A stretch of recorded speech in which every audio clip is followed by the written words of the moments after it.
আসসালামু আলাইকুম, কি অবস্থা সবার? আশা করি সবাই অনেক বেশি ভালো আছো। তো ঈদ পরবর্তী এটাই প্রথম ভিডিও তোমাদের সাথে, এবং এই প্রথম ভিডিওতে আমরা ঢাকা সেন্ট্রাল ইউনিভার্সিটি এটা নিয়ে কথা বলবো।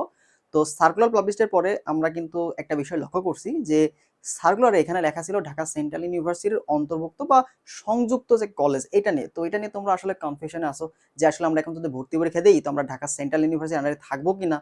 তো এই যে একটা কনফিউশন, এটার জন্য অনেকের প্রিপারেশন নেওয়াটা কিন্তু বন্ধ হয়ে গেছে। ঠিক আছে, তো অনেকে চিন্তা করতেছো আবার সেই ঘুরে ফিরে কলেজে ভর্তি হবো। দেখো, তোমাদের একটা কথা আমি বলতে চাই, যদি তোমার অলরেডি কোথাও চান্স হয়ে যায়, যদি তোমার অলরেডি কোথাও চান্স হয়ে যায় বা তুমি যদি ন্যাশনালের মধ্যে একটা ভালো কলেজে তুমি অলরেডি চান্স পেয়ে যাও, তাহলে তোমার ঢাকা সেন্ট্রাল বা ডিসিউ এর এটাতে যাওয়ার দরকার নেই। এখন যদি তোমার অবস্থা এমন হয় যে তোমার কোথাও চান্স হয় নাই, ঠিক আছে, তোমার কোথাও চান্স হয় নাই, বাট তুমি একটা ভালো পজিশনে থাকতে চাচ্ছ, তাদের জন্য মূলত ঢাকা সেন্ট্রাল ইউনিভার্সিটি পরীক্ষা দেওয়া উচিত। বুঝতে পারছো? এখন দেখো, যদি এটা দেখো ডিসিউটা একটা স্বায়ত্তশাসিত ইউনিভার্সিটি হচ্ছে, যেমন এর আগে আমরা যতটুকু সার্কুলার বা অধ্যাদেশ পড়ে যতটুকু জানতে পারছি সেটা হচ্ছে, যেমন আগে ঢাকা বিশ্ববিদ্যালয়ের আন্ডারে ছিল 7টা কলেজ, তো এখানে মূলত তোমার অধ্যাদেশ অনুযায়ী ঢাকা সেন্ট্রাল ইউনিভার্সিটি একটা স্বায়ত্তশাসিত ইউনিভার্সিটি হবে, তার আন্ডারে এই কলেজগুলো পরিচালিত হবে, অর্থাৎ তার সাথেই। ঠিক আছে, তো তোমাদের পরিচয় তোমরা ঢাকা সেন্ট্রাল ইউনিভার্সিটির আন্ডারে তোমরা হচ্ছে সার্টিফিকেটটা ঢাকা সেন্ট্রাল ইউনিভার্সিটি তোমাদের প্রদান করবে। তো এটাই মূলত বিষয়। তো এইটা পাবলিশের পরে কিন্তু যারা অলরেডি 7 কলেজের শিক্ষার্থীরা আছে ঢাকা সেন্ট্রালের জন্য আন্দোলন করছে, তোরা একটা বিক্ষোভ দিছে। তো তারা কিন্তু অলরেডি 8 তারিখ পর্যন্ত আলটিমেটাম দিছে যে দেখা যাক কি হয়।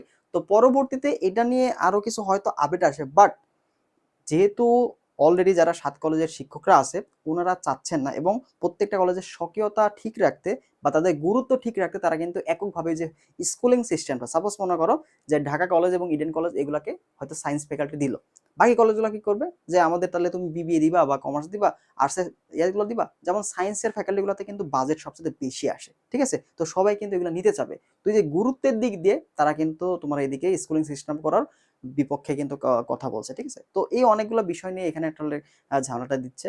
তো যারা আসলে কোথাও চান্স পাও নাই বা ন্যাশনাল তোমাদের ভালো কলেজ আসে নাই, তো তোমাদের আমি বলবো ঢাকা সেন্ট্রালে যাই হোক কলেজ হোক, অধিভুক্ত আকারে থাকুক, এটা আস্তে আস্তে আপডেট হয়ে দেখা যাবে কি হয়। তো তোমরা চাইলে এটাতে পরীক্ষা দিতে পারো, এবং এটার যেহেতু পরীক্ষার ডেট অলরেডি পাবলিশ হয়ে গেছে, তোমাদের পরীক্ষা হবে আগামী 17 জুলাই। ঠিক আছে, আগামী 17 জুলাই পরীক্ষা হবে, এবং আজকে অলরেডি তোমাদের 2 জুলাই চলতেছে, তো তার মানে আমরা 1 মাস 10 দিনের বেশি সময়টা পাচ্ছি। তো যেহেতু এখানে ভর্তি পরীক্ষা দিতে হবে, এবং এখানকার যে প্রশ্নগুলো তুমি যদি দেখো যে 24-25 প্রশ্নগুলো ওই প্যাটার্ন বা তার আগের বছরের যে 7 কলেজের প্রশ্নগুলো, তখন কিন্তু নেগেটিভ মার্কিং ছিল না যখন 7 কলেজ ছিল। ঠিক আছে, তো এই বছর দেখা যায় গত বছর যখন ডিসিইউ এর প্রস্তাবিত যে বিশ্ববিদ্যালয় ভর্তি পরীক্ষা হলো, তখনও কিন্তু তোমার নেগেটিভ মার্কিং বা আরো কিন্তু প্রশ্নের স্ট্যান্ডার্ড যথেষ্ট ভালো ছিল। তো তোমাদের এখানে পরীক্ষা দিতে হলে অবশ্যই একটা স্ট্যান্ডার্ড প্রিপারেশন তোমাকে নিতে হবে। ঠিক আছে, স্ট্যান্ডার্ড একটা প্রিপারেশন তোমাকে নিতে হবে, এবং এই স্ট্যান্ডার্ড প্রিপারেশনটাই তোমরা কিভাবে নিবা তাদের জন্য মূলত এই ভিডিওটা। ঠিক আছে, তো তুমি যদি ঢাকা সেন্ট্রাল ইউনিভার্সিটিতে ভর্তি পরীক্ষা দিতে চাও তাহলে তুমি ভিডিওটা দেখবা। ঠিক আছে, তো প্রথম যে বিষয়টা সেটা হচ্ছে, দেখো তোমার কিন্তু এখানে প্রথম যে খেয়াল রাখতে হবে সেটা হচ্ছে নেগেটিভ মার্কিং আছে। তো তুমি এখানে আন্দাজের দাগায় যে চান্স পাবা এই স্বপ্নটা বাদ দাও। ঠিক আছে, আন্দাজের দাগায় তুমি এখানে চান্স পাবা না, তোমাকে অবশ্যই সঠিকটা দাগাতে হবে, তারপরেই তুমি কিন্তু চান্স পাবা। বুঝতে পারছো যে তুমি 100টা দাগায় আসলা, আন্দাজের মধ্যে তোমার ওখানে 50টা হয়ে গেল বা 45টা হয়ে গেল, তুমি চান্স পেয়ে গেলা, এরকম কিন্তু না। তোমাকে ওই 45 বা 50টা প্রশ্ন অবশ্যই সঠিক অ্যান্সার করতে হবে। তার জন্য তোমার অবশ্যই প্রিপারেশনটা অনেক ভালো থাকতে হবে। ঠিক আছে, তো এই প্রিপারেশনটা মূলত ভার্সিটি এর যে প্রিপারেশনটা তোমরা নিছিলা ওইটার মতোই। ঠিক আছে, ওইটার মতোই বা ওইটার থেকে একটা জটিল হবে না, প্রশ্নগুলো যথেষ্ট স্ট্যান্ডার্ড থাকে, বাট আমরা যদি বলি যে ঢাবির মতো স্ট্যান্ডার্ড কিনা, না, প্রশ্নটা ভার্সিটি কেন্দ্রিক বা ভার্সিটি প্যাটার্নে হয়ে থাকে, বাট এতটা বেশি হার্ড লেভেলে যায় না। বুঝতে পারছো? তো তুমি যদি ভার্সিটি ইউনিটের যে প্রিপারেশনটা ওইটার মধ্যেই যদি রিভিশনগুলো দিতে থাকো বা ওই প্রিপারেশনগুলো নিতে থাকো, তাহলে তোমার কিন্তু ডিসিইউ এর জন্য প্রিপারেশনটা মোর দ্যান এনাফ হয়ে যাবে। বুঝতে পারছো? তো এর পরবর্তীতে তুমি কি করবা, তুমি বিগত বছরের যে প্রশ্নগুলো দেখার জন্য তুমি ডিসিইউ এর যে কোশ্চেন ব্যাংকটা আছে, এটা আমি বারবার কেন বলতেছি কোশ্চেন ব্যাংকের কথা, বা এই প্রশ্ন প্যাটার্ন তোমাকে জানতে হবে। তুমি যদি প্রশ্ন প্যাটার্নটা না জানো তাহলে তুমি এখানে কি পড়বা বা কোন টপিকগুলো বা কেমন ভাবে পড়তে হবে এটা তুমি জানবা না। ঠিক আছে, তো এর জন্য তোমাকে অবশ্যই ডিসিইউ এর কোশ্চেন ব্যাংক থেকে প্রশ্ন প্যাটার্নটা সম্পর্কে সর্বপ্রথম জানতে হবে। ঠিক আছে, তো এই জিনিসটা তুমি খেয়াল রাখো। তো আমাদের যে Dhaka central university question bank solve course plus হচ্ছে এক্সাম ব্যাচটা আছে, তো এটাতে আমরা এক্সামগুলো তো নিচ্ছি, যেন গুরুত্বপূর্ণ প্রশ্ন তোমরা শেষ মুহূর্তে এসে অ্যাটলিস্ট রিভিশনটা দিয়ে এখনো যাদের কোথাও চান্স হয় নাই অ্যাটলিস্ট তোমরা যেন চান্সটা পাও। আর এটা ভাই স্বায়ত্তশাসিত ইউনিভার্সিটির আন্ডারে তুমি থাকবা। ঠিক আছে, তুমি ইউনিভার্সিটির আন্ডারে থাকবা, এবং পরবর্তীতে আসলে এটা নিয়ে অনেক কথা চলতেছে লাস্ট পর্যন্ত কি হয় এটা কেউ বলা যাচ্ছে না, বাট তুমি প্রিপারেশন নিতে থাকো, যেহেতু এটার পরীক্ষা হবে তুমি প্রিপারেশন নিতে থাকো। তোমার এখনো কোথাও হয় নাই, বুঝো, তোমার যদি কোথাও হয়ে যায় তুমি এখানে কেন দিবা পরীক্ষা? কোনো তো উচিত না, তাই না? এখন অনেকে যাই বললো না কেন, হাসাহাসি করুক না কেন, ও তুমি যদি একবেলা না খেয়ে থাকো তোমাকে এসে বলবে না যে তুই খাবার, তোর কোনো খোঁজ খবরই নিবে না। তো ওর হাসাহাসিতে তোমার কিচ্ছু যায় আসে না। তোমার যদি কোথাও চান্স না হয়ে থাকে, তুমি ঢাকার মধ্যে থাক ভাই, গুচ্ছের মধ্যে যে থার্ড ক্লাস যে ইউনিভার্সিটিগুলো আছে, সি ক্যাটাগরি ডি ক্যাটাগরি, ওগুলো থেকে তোমার এখানকার যে Dhaka central, Dhaka college, Eden college, তারপর তিতুমির কলেজ, এগুলো ফার ফার বেটার। ঠিক আছে, এগুলোর পজিশন তুমি দেখো, এগুলোর ঐতিহ্য, এগুলোর যে অবস্থানটা ঢাকার মধ্যে, এখান থেকে তুমি কিন্তু চাইলেই অনেক ভালো কিছু করতে পারবা, কারণ পরিবেশটা তোমাকে অনেক অনেক বেশি হেল্প করবে। তুমি একটা গ্রামের মধ্যে আসো আর তুমি একটা শহরের মধ্যে থাকো, দেখবা তুমি পার্থক্যটা বুঝতে পারবা। তোমার লাইফস্টাইল, তোমার পরবর্তীতে তুমি কি করবা, তোমার যে গোল, জীবনের লক্ষ্য, এটাও কিন্তু চেঞ্জ হয়ে যাবে তোমার পরিবেশের সাপেক্ষে। তো তোমার একটা ভালো পরিবেশে থাকা অনেক বেশি ইম্পর্টেন্ট। আর ঢাকার মধ্যে থাকা মানে এটা কম্পিটিটিভ পরিবেশ। তোমার এখানে যে কোনো ভাবে দেখো, জবের ক্ষেত্রে বলবো, যে কোনো জায়গা থেকে কিন্তু ঢাকার যে স্টুডেন্টগুলো থাকে ওরা অনেকটা এগিয়ে থাকে। কেন? পরিবেশটা ম্যাটার করে।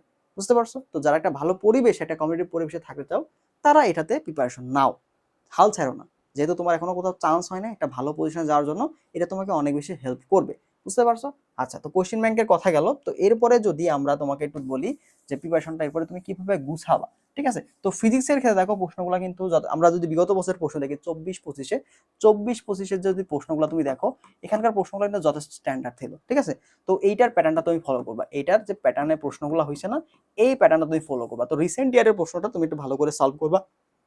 ওখানে দেখো যে কেমন প্রশ্নগুলো আসছে, এখানে ম্যাথ কেমন আসছে, এখানে আমাদের ম্যাথ প্রশ্ন কেমন আসছে, ম্যাথমেটিক্যাল পার্ট কেমন আসছে, থিওরি পার্টগুলো কেমন আসছে। তো এই দুইটা জিনিস তুমি ভালো করে দেখো, দেখে তুমি ভালো মতো প্রিপারেশন নাও। বুঝতে পারছো? তো এই দুইটা কাজ তুমি করো। তো এর পাশাপাশি তুমি কি করবা, ভার্সিটি এ এর যে কোশ্চেন ব্যাংকটা আছে, এই ভার্সিটি এ এর যে কোশ্চেন ব্যাংকটা আছে, এই কোশ্চেন ব্যাংকটাও তুমি সলভ করবা। ভার্সিটি এ এর যে কোশ্চেন ব্যাংকটা আছে, এইটাও তুমি সলভ করে যাবা অধ্যায় ভিত্তিক। যদি তুমি চ্যাপ্টার ওয়াইজ একটা রিভিশন দিতে পারো, দেখবা যে ভাই এখান থেকে তোমার অনেক অনেক অনেক প্রশ্ন তোমার কমন চলে আসে, এবং ইভেন অনেকগুলো টপিক থেকে তুমি হুবহু প্রশ্ন কমন চলে আসছে। ঠিক আছে, তো লাস্ট মোমেন্টে তুমি কি করো, এটা ঢাকা সেন্ট্রাল ইউনিভার্সিটির কোশ্চেন ব্যাংক নাও এবং ভার্সিটি ইউনিটের কোশ্চেন ব্যাংকটা নাও, নিয়ে তুমি এগুলো ভালো মতো টাইপ ওয়াইজ রিভিশন দিতে থাকো। দেখো তোমার অলরেডি যারা ভার্সিটি প্রিপারেশন নিচ্ছিলা, তোমাদের পড়াশোনা কিন্তু করা আছে, যারা পড়ছো তাদের তো পড়া আছেই। তো তুমি জাস্ট এখন রিভিশন দিলেই তোমার কিন্তু এখানে ভালো একটা পজিশনে চান্স পাওয়া সম্ভব। আর তোমার পজিশন যদি ভালো থাকে, তবেই তুমি কিন্তু ঢাকা কলেজ যাইতে পারবা। মেয়ে হলে তুমি এডেনে যাইতে পারবা। পজিশন যদি তোমার খারাপ থাকে, তুমি কিন্তু এগুলোতে যাইতে পারবা না। ঠিক আছে, তো অবশ্যই তোমাকে টপ করতে হবে। তো পজিশন যেন ভালো হয়, তো তোমাকে রেগুলার প্র্যাকটিস করতে হবে।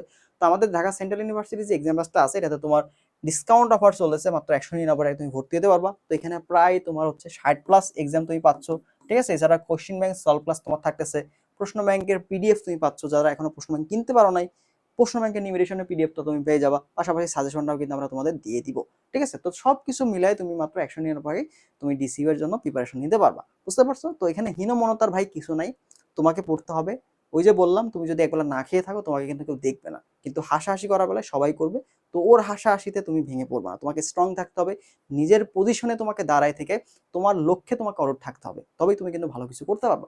ঠিক আছে, তো যারা ঢাকা সেন্ট্রাল ইউনিভার্সিটির প্রস্তুতি নিয়ে যাচ্ছ, প্রস্তুতি শুরু করে দাও, যেহেতু হাতে সময় নেই, আমাদের পরীক্ষার তারিখ দিয়ে দিছে, পরীক্ষা তো হবেই, তোমাকে অবশ্যই ভর্তি পরীক্ষা দিয়ে এখানে চান্স পাইতে হবে। সো পিস পাওয়ার কোনো কারণ নাই, তুমি ঢাকা সেন্ট্রাল ইউনিভার্সিটি কোশ্চেন ব্যাংকটা ভালো করে অ্যানালাইসিস করো, পাশাপাশি ভার্সিটি এর যে কোশ্চেন ব্যাংকটা আছে এটা তুমি সলভ করে যাও, রিভিশনগুলো দিয়ে যাও চ্যাপ্টার ওয়াইজ, দেখবে যে অনেক ভালো করতে পারবা। ঠিক আছে, তো আমরা এক্সামের সাথে তোমাদের ভার্সিটি এর কোশ্চেন ব্যাংকটা দিয়ে রাখছি, প্লাস ডিসিউ এর কোশ্চেনগুলো দিয়ে রাখছি, প্রশ্নগুলো আমাদের হচ্ছে, এক্সামগুলো ইম্পর্টেন্ট প্রশ্নই হচ্ছে, তো সেগুলো তুমি রিভিশন দিয়ে গেলে ইনশাল্লাহ এখানে টপ করতে পারবা। তো যারা এক্সামের সাথে ভর্তি হতে চাচ্ছ, একটু কষ্ট করে হোয়াটসঅ্যাপে যোগাযোগ করো, বা কমেন্ট বক্সে আমি লিঙ্ক দিয়ে দিচ্ছি, সেখানে ডিটেলস দেখে তুমি ভর্তি হয়ে যেতে পারো। ওকে, ভালো থাকো সবাই। আমরা আরো কিছু ভিডিও, আরো কিছু সাজেশন, প্রশ্ন ব্যাংক সলভ ক্লাস নিয়ে তোমাদের সামনে হাজির হবো। তাই সবাই ভালো থাকো, আল্লাহ হাফেজ।